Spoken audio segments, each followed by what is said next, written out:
తెలంగాణ రాష్ట్రం ఏర్పడ్డ తదుపరే కాకుండా ఇక్కడ వాస్తవంగా ఉమ్మడి ఆంధ్రప్రదేశ్ రాష్ట్రం నుండి కూడా మనం పోల్చి చూసుకుంటే ఈసారి మనకు వరి ధాన్యం అత్యధిక దిగుబడి రావటం శుభ పరిణామం. అంటే వాస్తవం చెప్పాలంటే ప్రకృతి ఆ విధంగా మనకు సహకరించింది. వాస్తవం చెప్పాలంటే ప్రకృతి మనకు ఆ విధంగా సహకరించింది.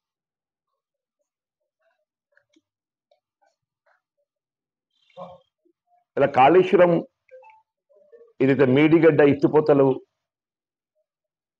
నిలిచిపోయినప్పటికీ దాని ప్రభావం లేకుండా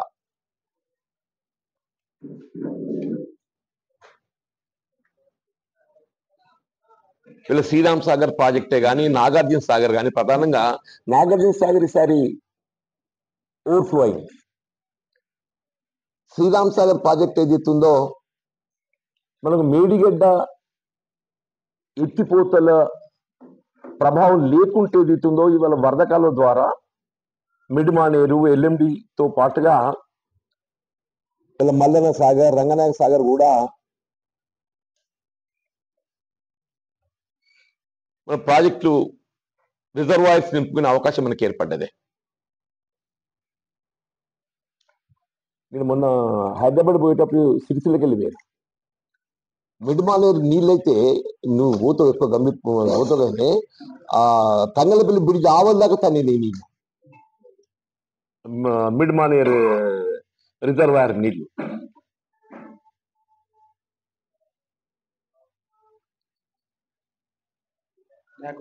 బ్యాక్ వాటర్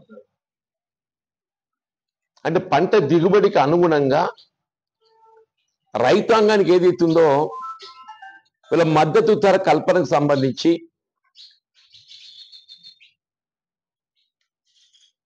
ఈ విధమైనటువంటి సమస్య ఉత్పన్నం కాకుండా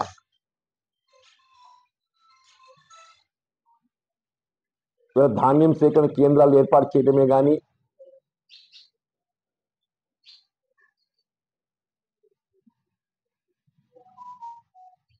ధాన్యం సేకరణ కానీ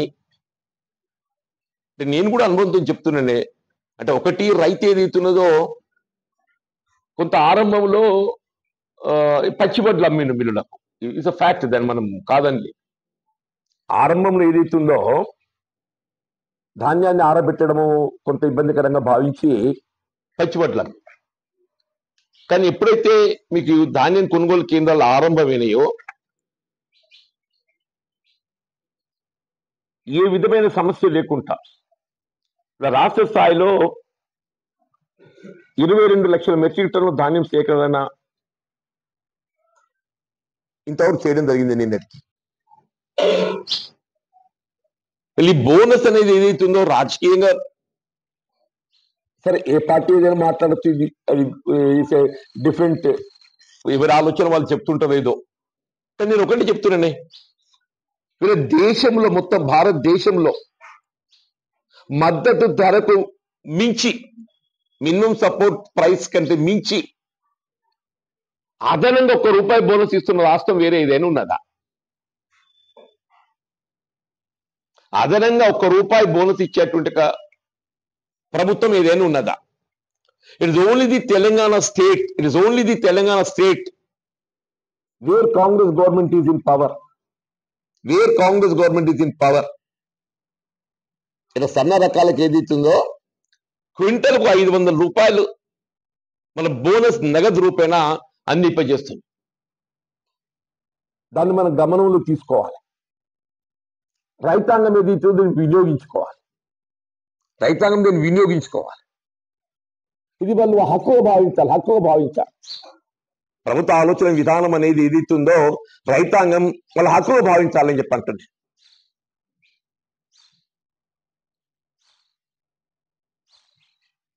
సరే, ఇవాళ రాజకీయ విమర్శలు మనం ఎన్నో గమనిస్తుంటాం. వాస్తవంగా ఎన్నికల్లో చేసిన వాగ్దానాలు అన్ని కూడా మనం వెంటనే అమలుకు చేపట్టాలని చెప్పి అందరం కూడా భావిస్తాం. కానీ ఒకటి ఏంటంటే, ఏ ప్రభుత్వమైనా కానీ ప్రజల్లో మంచి పేరు తెచ్చుకోవాలని ప్రయత్నం చేస్తుంది. ఏ ప్రభుత్వం అయినా ప్రజల్లో మంచి పేరు తెచ్చుకోవాలని ప్రయత్నం చేస్తుంది.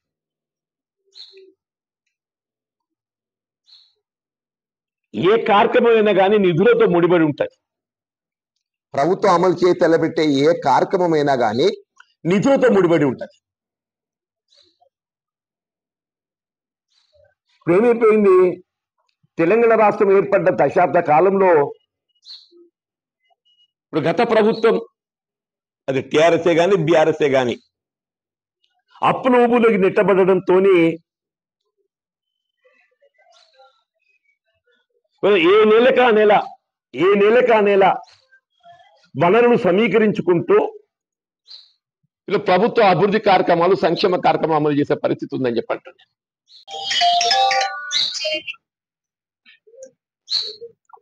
అంటే వాస్తవంగా రుణమాఫీకి సంబంధించి కూడా 2 లక్షల రూపాయల వరకు ఏదైతే రుణమాఫీ చేయాలని చెప్పని తెలంగాణ ప్రభుత్వం సంకల్పించిందో వాస్తవంగా ఇంకా కొంత మిగిలి ఉన్నది. ఇట్స్ ఫ్యాక్ట్, కాదనలేం దాన్ని.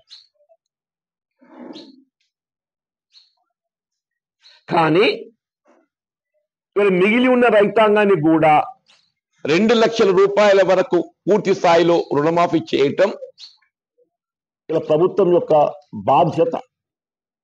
దానికి కట్టుబడి కూడా ఉన్నదని చెప్పంటున్నాను.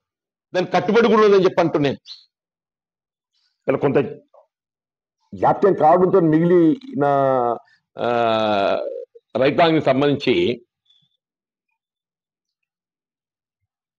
మొత్తం దేశంలో చెప్పేది వాళ్ళ దేశంలో ఏదైతుందో మొత్తం 29-30 రాష్ట్రాలు ఉన్నాయి. ఎక్సెప్ట్ ఇన్ తెలంగాణ, కర్ణాటక మీకు రుణమాఫీ అమలు చేయబడుతున్న ప్రభుత్వం దేశంలో ఎక్కడా లేదే. సరే బీఆర్ఎస్ అంటే లేదు, పక్కన పెట్టేయండి. బీఆర్ఎస్ పాలిత రాష్ట్రాలు ఇక్కడ లేవు కాబట్టి పక్కన పెట్టండి. వాళ్ళు కూడా మొన్న ఎన్నికల ప్రణాళికలు రుణమాఫీని తొలగించేసి మొన్నటి వాళ్ళ ఎన్నికల ప్రణాళికలో 2023 ఎన్నికల ప్రణాళికలో బీఆర్ఎస్ పార్టీ రుణమాఫీ అంశాన్ని తొలగించారు, పేర్కొనలేదు వాళ్ళు.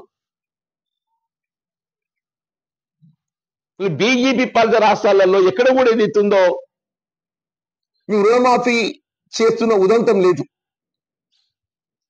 అంటే దేశంలో రైతాంగానికి మేలు ఒనగూర్చబడే విధంగా రైతు పక్షపాతిగా ఇలా వ్యవసాయ ఉత్పత్తులకు మద్దతు ధరతో పాటుగా వరిధాన్యం సన్న రకాల బోనస్ కల్పించడంతో పాటుగా రైతాంగాన్ని రుణ విముక్తులను చేసే విధంగా కార్యక్రమాన్ని అమలు చేస్తున్న పార్టీ కాంగ్రెస్ అని, అది తెలంగాణలో ఏదైతుందో మనం గమనిస్తున్నామని చెప్పండి.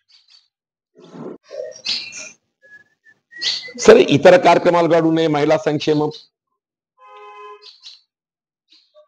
ఉచిత రవాణా సౌకర్యం కానివ్వండి, 200 యూనిట్ల వరకు ఏదైతున్నదో గృహ అవసరాలకు ఉచిత విద్యుత్ పంపిణీ కానివ్వండి, 500 రూపాయలకే సిలిండర్ కానివ్వండి,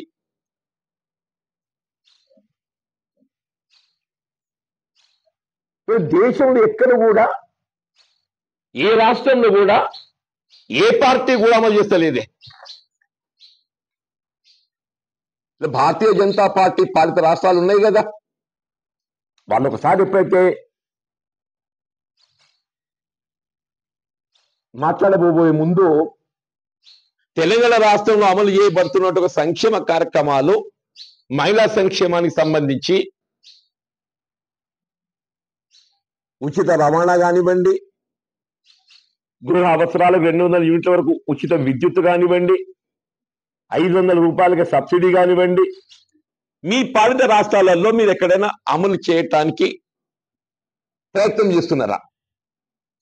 సరే బీఆర్ఎస్ అంటే లేదు, వాళ్ళ తెలంగాణకి పరిమితం కాబట్టి వాళ్ళ గురించి అవసరం లేదనుకోండి.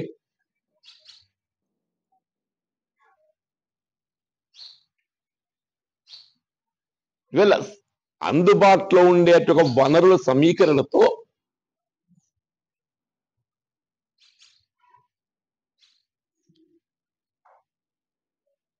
ఇవాళ సంక్షేమ కార్యక్రమం అమలు కొరకు ఏదైతుందో ప్రాధాన్యత దేనికి ఇవ్వాలి? ప్రాధాన్యత రైతాంగం. కాంగ్రెస్ పార్టీకి ప్రాధాన్యత రైతాంగం.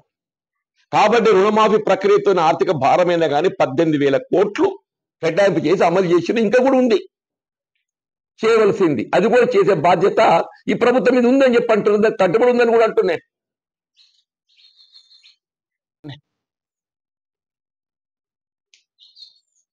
చివరికి ఏది ఇస్తుందో ఈ వరి ధాన్యం సేకరణ, అది ఐకేపీ కానీ ప్యాక్సే కానీ వాటిని వినియోగించుకోవటం రైతు హక్కుగా భావించాలి. రైతు హక్కుగా భావించాలని చెప్పి అంటున్నాయి. ముఖ్యంగా సన్న రకాలు ఏదైతుందో మీరు ఆర్ఎన్ఆర్ కానీ బీపీటీ కానీ ప్రభుత్వ ధాన్యం సేకరణ కేంద్రాలలో మాత్రమే మీరు విక్రయించాలి. అప్పుడు మాత్రమే మీకు ఏదైతుందో ప్రభుత్వం కల్పించదలిచిన 500 రూపాయల క్వింటల్ బోనస్ పొందగలుగుతారు. అది ఆ బోనస్ పొందడం మన హక్కు అని చెప్పి అంటున్నాయి. ఆ బోనస్ పొందడం మన హక్కు అని చెప్పి అంటున్నా. ఎకరాకు 10,000 రూపాయలు అదనంగా వస్తే మనకు, అదే నువ్వు మిల్లుకు పోయినా ఇతరత్ర అయినా కానీ మనం విక్రయించుకుంటే ఆ బోనస్ మనం కోల్పోతాం. చాలా వరకు ఏది రైతాంగం అమాయకత్వంతో అత్తయో రావో ఎప్పుడు అత్తయో ఆల్రెడీ బోనస్ అకౌంట్లో పడుతున్నాయి. బోనస్ అనేది ఎలిమెంటరీ అకౌంట్లో పడుతున్నాయి. ఎట్లయితే నీ మద్దతు ధర అకౌంట్లో పడుతుంటుందో బోనస్ కూడా అకౌంట్లో పడుతుంది.